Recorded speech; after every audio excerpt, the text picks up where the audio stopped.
Hey everyone, and welcome to the first official Replay PCs YouTube video. I'm Stu, I'll be your host, and today I just want to tell you a little bit about myself, who I am, what I do and why, and also what you can expect from this channel. So, let's get started.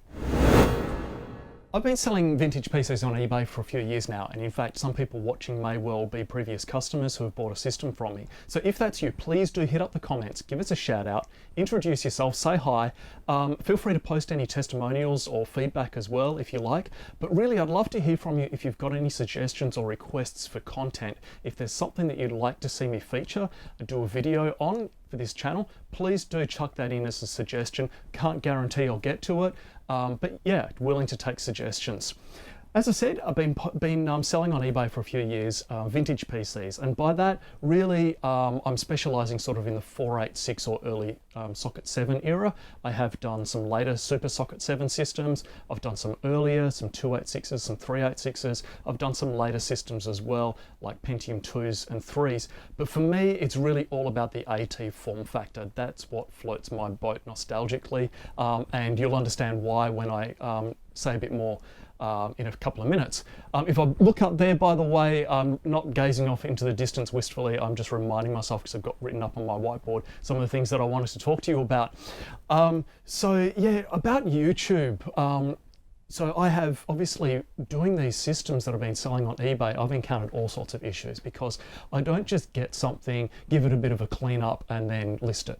I'm rebuilding these from the ground up. I'm doing things like motherboard swaps, I'm optimizing BIOS settings. I am trying to select the most appropriate components from whatever I've got to match the system. Sometimes I won't go era appropriate. I do tend to put larger hard drives in 486s for that convenience factor. I will always try to match the yellowing of drives, like the optical drive and the floppy drive, to the yellowing of the fascia to get that really nice aesthetic look. And sometimes that means that I might go something that's not era appropriate, like a CD writer or a 52-spin CD-ROM, or you know, like a DVD drive or something in an early 486 or 386 kind of machine. Not really era appropriate, but just because of the aesthetics, it just looks so good. So I'm not doing simple builds. I'm not just cleaning them up and out the door. I'm really doing each one from scratch. And so along the way, I have encountered all sorts of issues, you know, from BIOS incompatibilities, video card problems, jumper settings, motherboard repairs, and I've learned all sorts of little tips and tricks along the way.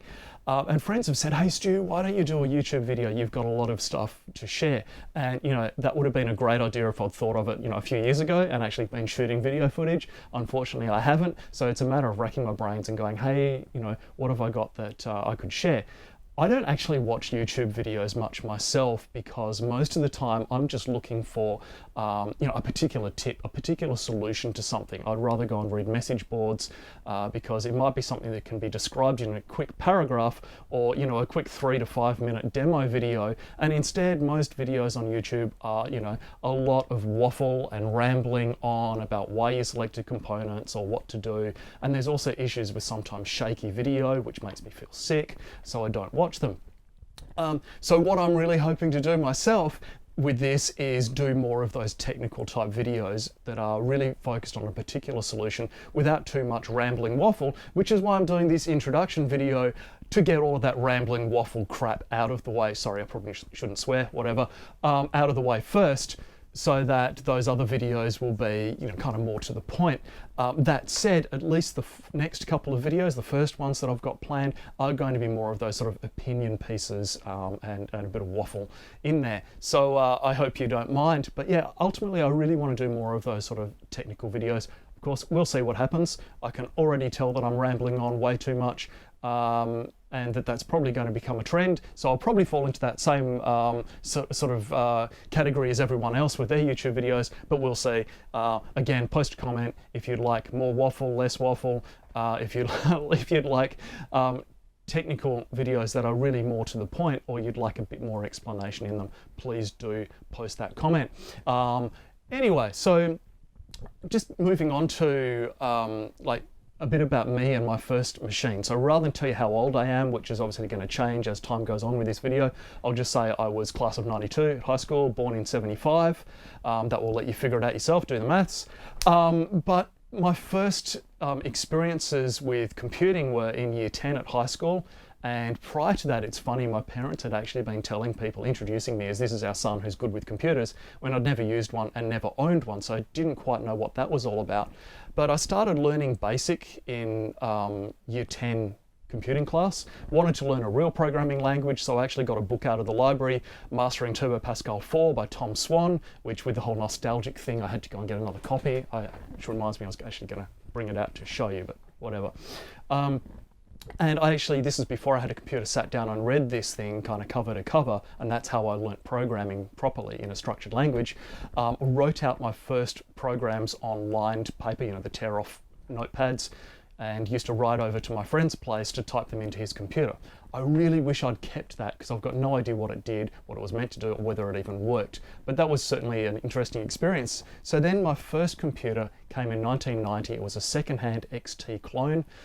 With 512K of RAM and a 30 megabyte MFM hard drive, Hercules graphics adapter, and a green screen mono.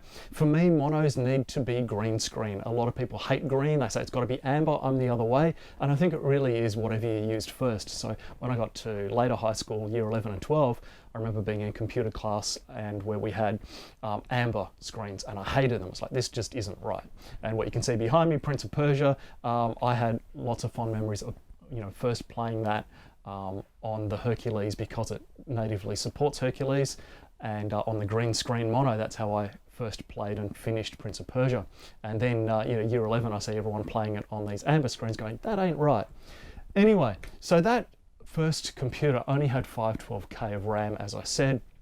And after a little while, that wasn't enough. I really wanted to upgrade it to 640K. Took it into a computer shop. Now I'm sure all it probably needed, it would have had a couple of banks of empty sockets. It probably just needed, a couple of banks of 4164 chips to upgrade it.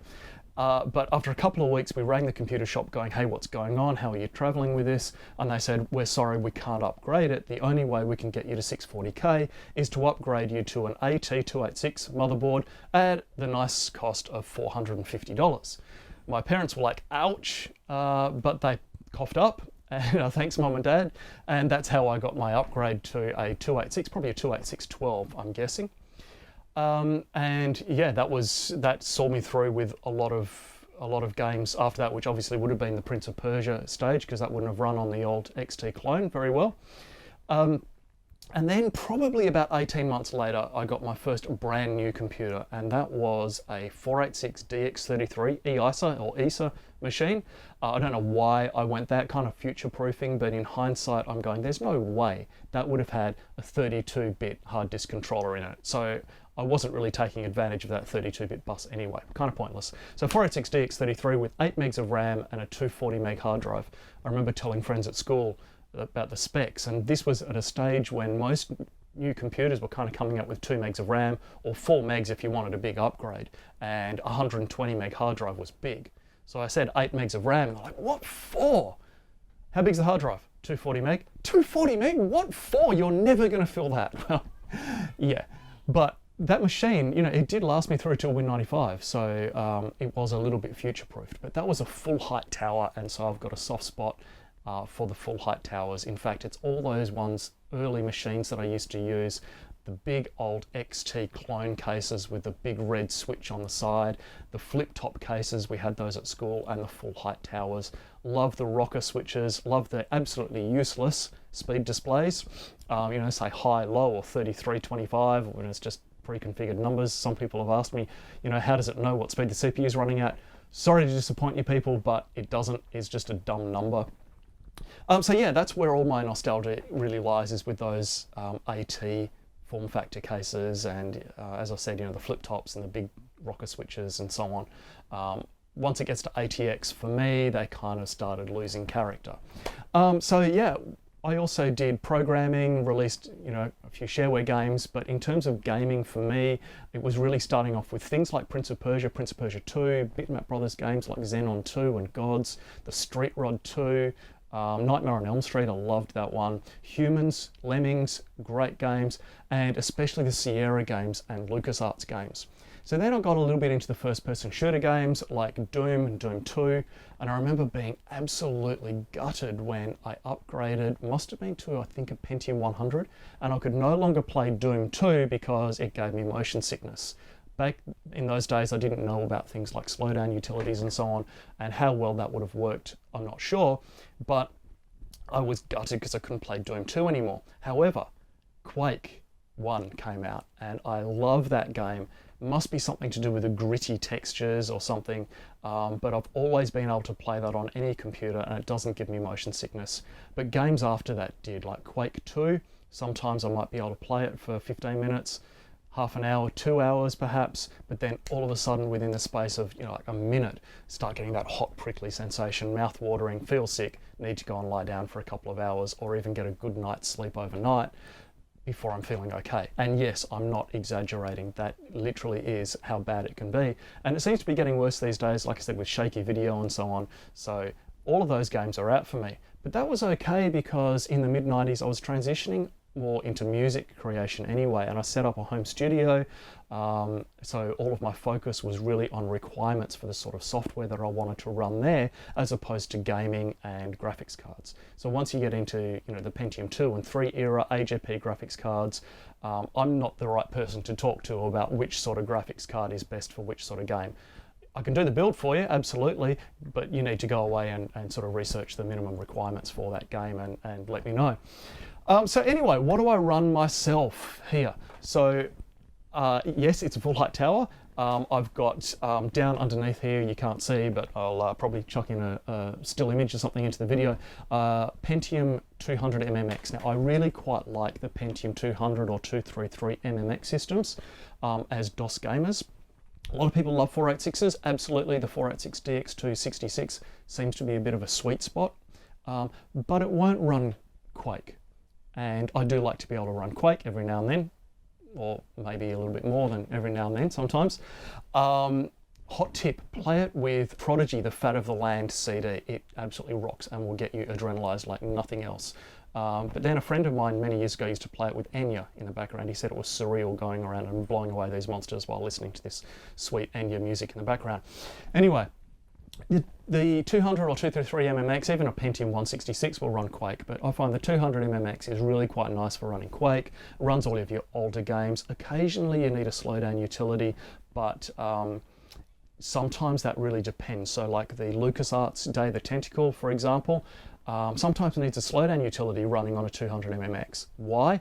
I've found it's actually related to the sound card, because on two otherwise identical systems, except for the sound card, you've got a different model of SB16 in there. On one of them it needs a slowdown, on the other one it doesn't. Interesting.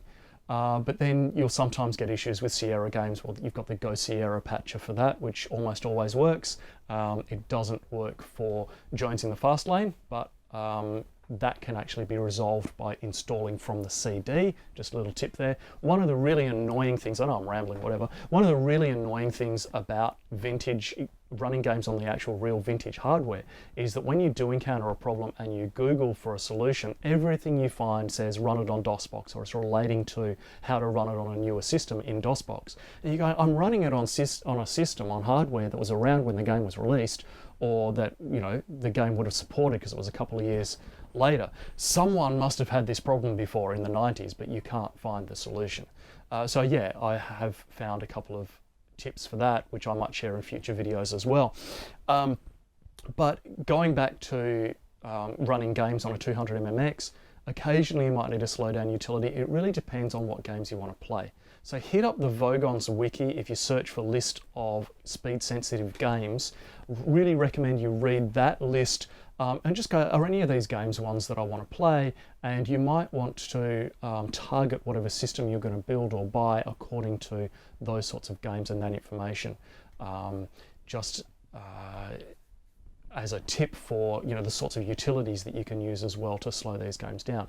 But anyway, as I said, like the 200 MMX, my next favoured system is really that DX266 or DX4100 in the 486 region. I don't really go faster than that for my own personal gaming rig, but I might when it comes to doing that music production, because the whole nostalgia thing for me, as I said, does extend into that music production, which is why you can see behind me some of the sound modules as well. I will be covering some of that in a future video. Anyway, a little bit more about my personal system. Running a ViewSonic 21-inch here. It is absolutely huge. It is absolutely lovely, but it's kind of too big. It dominates the desk, so sorry about the image being kind of taken up by that. But you know you've got a problem when you're sitting there playing on a 21-inch CRT that you would have absolutely just drooled all over in the 90s if you'd had one. And you're looking at it going, yeah, this is starting to look a bit small. So anyway, another thing for nostalgia for me was when I got that first EX33 in 1992. The sound card that I got in it was bought from a different place, and it was the Pro Audio Spectrum 16. The two sound cards that I really regret the most parting with were the PAS 16 and the Gravis Ultrasound, because now they're expensive, hard to find, etc. Not necessarily that brilliant, but you still get that nostalgic love for them and wish that you'd never parted with them. So anyway, in the computer store where I bought the Pro Audio Spectrum 16 from were these Sony speakers, and you can see here that I've got this set of black speakers. Well, normally for me it's all about beige, but that's one thing that really also hits that nostalgic spot in my heart, because I remember seeing these speakers at the computer store and being blown away by them, and really, really heavily wanting them. A couple of years later, seeing them, they were still about $350 or something. So a few months ago, just earlier this year, I was trying to figure out what speakers they were because I didn't know the model number. Trying to Google, my memory was a bit hazy. Eventually, I hit up Gumtree, and I was so lucky. I must have searched on the right thing, but I was so lucky that someone was selling a set. I looked at them and said, that's it, that's the set of speakers. And they were selling for like $20. So I grabbed those. They're a little bit worn, perhaps been driven a little bit hard, I think, but they do still sound really good. So they're the Sony SRS D2, the sort of subwoofer 2.1 system. Which, again, it's all about that sort of nostalgic factor for me. I would also love, I'm a bit of a Roland gearhead, I would love to get the Roland MA8s, but I start to think, where am I actually going to put them? So I'm sure we've all had that kind of problem. Anyway, look, I'm starting to run out of things that I wanted to talk to you about. So yeah, as I said, please do say hi in the comments. Let me know if there's anything that you'd like me to talk about. No doubt I will forget. I'll remember after, ending this video, I'll remember something else that I wanted to talk about, so maybe I'll be back. But otherwise, I'm trying to do these in one take, as you may be able to tell. Apologies if I've rambled on for way too long, but welcome, and I hope you really enjoy what I've got to offer with this channel. Thanks a lot for watching. See ya.